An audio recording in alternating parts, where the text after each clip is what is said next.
They had a nickname for it, Galloping Gertie. Even before its spectacular end, the Tacoma Narrows Bridge had a reputation. But behind that almost playful name is an incredible story of physics, a myth that just won't die, and a lesson that completely changed how we build and how we see our world. Okay, so let's just dive right in. Look at this. This is the moment, the unbelievable failure of this massive piece of engineering, all caught on film. It's probably the most famous engineering disaster ever, and it's a story most of us think we know the answer to. But what if I told you the real story is way more complex, and honestly, a lot more interesting than what the textbooks say?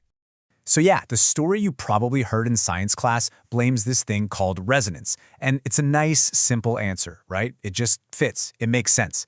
But here's the thing. For decades, actual engineers and physicists have been saying, no way. They've argued that resonance alone could not have done this. The real culprit is something far more violent and way more self-destructive.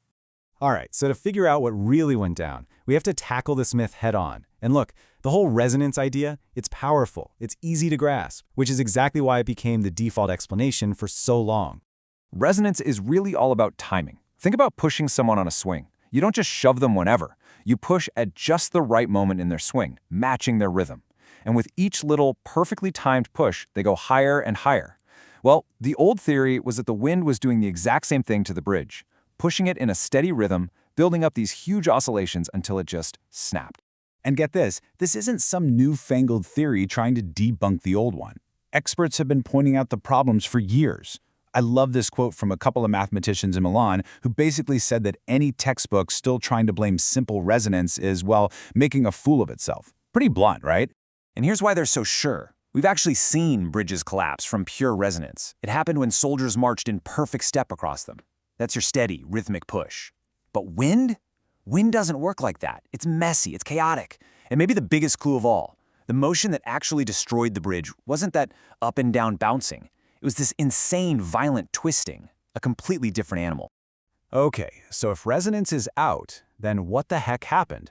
Well, the answer is in the bridge's shape, and a pretty terrifying phenomenon called aeroelastic flutter. This is where things get really wild, because the bridge stops being a passive object getting pushed around, and it starts actively helping to destroy itself. So it all comes down to the design. Check this out. See how the supports of these big, solid walls? They form this H shape. Now, a modern bridge would have a truss design, kind of like a lattice, letting the wind blow right through. But this basically acted like a giant airplane wing just sitting out in the open. It was a totally unstable setup, designed to catch the wind, not to let it pass. And that is what leads to aeroelastic flutter. So let me break it down again.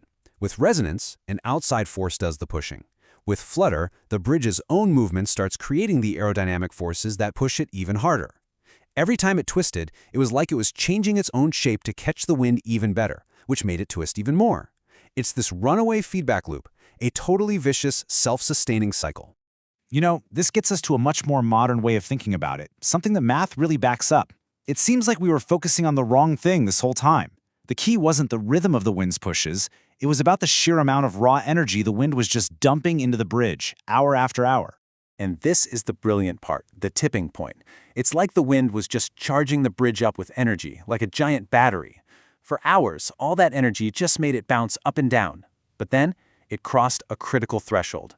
Once there was enough energy packed into the bridge, it suddenly unlocked a brand new and way more destructive behavior, that twisting flutter that just tore it to shreds. So that makes you wonder, right? We can have all the theories and math we want, but back in 1940, how do you test this stuff? You pretty much had to build a bridge and hope for the best. Luckily, today we don't have to do that. We can do it all in the digital world. Yeah, now we can recreate the whole thing. The entire event. We use these incredible 3D simulation programs to watch it all unfold, from the very first gust of wind to the final piece of concrete hitting the water. We can actually see the invisible forces at play and test our ideas without risking a thing. So how do they even do that? Well, animators and engineers build a perfect digital copy of the bridge. Then they use a cool tool. In the software Blender, it's called cell fracture, to basically pre-shatter the model into realistic chunks. They assign the laws of physics, telling the computer, hey, the bridge parts can fall and the ground doesn't move. And then you just hit play and let the physics engine do its thing. But wait, it gets even crazier. Because even that detailed process is being completely revolutionized. What used to take a whole team of animators is now becoming possible for a single person to do, all thanks to generative AI. And this is way bigger than just making cool videos. This is about seeing complex systems in a way we never could before. So today's creator has this whole toolkit of AI. You might start with an image generator, something like Midjourney, to get these incredibly realistic still images. Then you hand that off to a video AI like Kling or Luma, which can actually animate it and understand things like physics. Then you just stitch it all together. It's like a modular studio. There's this amazing technique you see a lot in medical animations now, from creators like ZachD Films. It really shows off the power of this workflow. You give the AI a starting picture, let's say a wide shot of a hand, and then an ending picture, say a super close-up of skin cells. The AI literally figures out and creates the entire zoom in between. It's this perfectly smooth, infinite zoom that would have been a nightmare to animate by hand. And this is a huge deal. I mean, we're finally moving past those kind of weird, melty, six-fingered AI videos we all saw at first. The tech can now create worlds that are consistent, that have realistic physics. It basically gives one person the creative power of a small animation studio. It's a total game changer. And this is where it all comes back around. That same AI tech that lets us zoom into a human vein, well, it can also be used to visualize those invisible aerodynamic forces that rip that bridge apart. Just imagine using these tools to see the swirling wind, to model the energy flowing into the bridge in real time, and to truly, finally understand the aeroelastic flutter that destroyed Galloping Gertie. So, in the end, the story of the Tacoma Narrows Bridge is about more than just a failure. It's a journey from a popular myth to a deeper physical truth, but it's also a story about vision, our ability to see the unseen.